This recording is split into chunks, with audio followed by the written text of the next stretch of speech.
In this video, I'm going to prove God using facts and logic. As you all ask, if you click this video an atheist and don't come out this video at least doubting atheism, then you probably didn't finish the video. By the way, speaking of atheists, you are hereby prohibited from commenting until the video is finished. Learning from my previous uploads, my feelings won't get into the way of some actual progress this time. Obviously, being a devout Christian, I am pretty offended by the denial of God. But anyways, without any more to say, take heed, my brothers and sisters, as I prove God's existence in 6 minutes or less. Argument number 1, the verb. The verb, or logos in Greek philosophy, can be used by different philosophers in different ways. But for this purpose, I am referring to the verb as the action of is.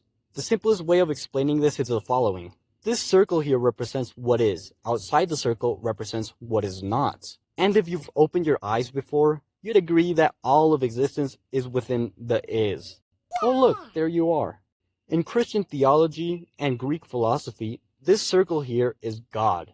And yes, we exist within God. Obviously, the nature of God can manifest into a filtered down version, but that's not the point of this video, so I'm going to move on. Atheism would argue that theism is the belief that the hole the puddle resides in was made for the puddle, but that is just plain ignorance. What I'm saying is that the puddle would not have a place to reside in if there was not a hole to be in, or a ground for that matter.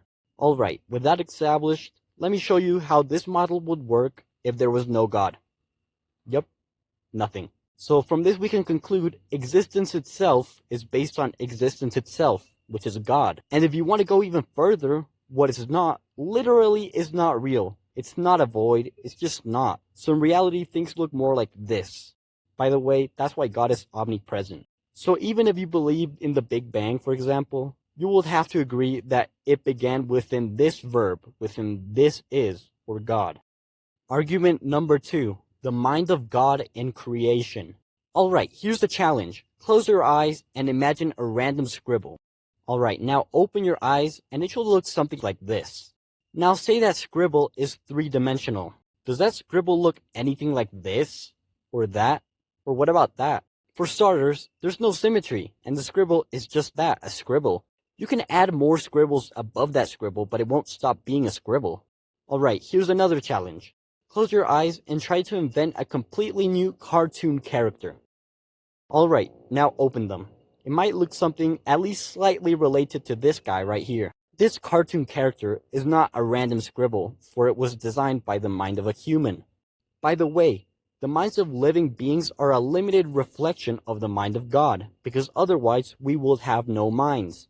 Anyways, we can conclude that the same logic of the cartoon should be applied to a rabbit or a fox. And here's the thing, the cartoon character's design is based on an already existing cat. So then, why does the logic not apply to the mind of God? Well, that is because God's mind is infinite. Every potential reality resides within the mind of God in a purely potential state. The human mind is not infinite, so all our creations are based on what already exists, as opposed to the infinite mind of God, which contains all that is potential. It's based on itself. Now, when looking at nature, you see symmetry, complex hierarchies, and most importantly, the product of the mind of God. Hopefully this is making sense if you've never heard of this prior. And by the way, as I stated in my last video, I'm not going to bring up a scientific study proving God's existence, because the question of God is within philosophy, not science. Argument number 3, the will of God. So, what separates what is only existent in a potential state within the mind of God to what is no longer potential and now fully into existence? Well, that is what we Christians call the will of God. Let's say there's some creature that we have never and will never know of that only exists in God's mind in a potential state.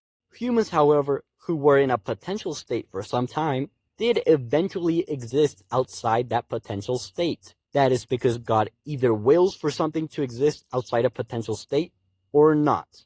Obviously, when it comes to evil, it is not a part of God's will. However, evil is the natural product of free will. With free will comes the choice to do the will of God or not, which is called evil. Let's say my will is to own a cute pet dog. It is not my will for the dog to piss on the carpet, but if I have will to have a dog, then I should also accept that the dog could piss on the carpet. But, like it is not my will for the dog to piss on the carpet, I shall punish and educate the dog, so to not do what is against my will, which is pissing on the carpet. This also debunks agnosticism, by the way. They would say that God's will is for humans to exist with the choice of going in favor of God's will or against God's will, but God not actually having the will for humans to stop doing evil, as opposed to God showing the humans how to carry out his will. What kind of fool would plant a vineyard and not care for it? Not my God for certain. So, to wrap up the video with this conclusion, I truly hope you learned something new. Any and all constructive criticism is welcome. I'm trying to make some actual thought-provoking content as opposed to, like, slop. But know this, there is only one way, one truth, and one life. And you can put together who I'm talking about. As always, God bless you brothers and sisters, and don't forget to turn from sin and repent. Oh, and also like and subscribe. Bye!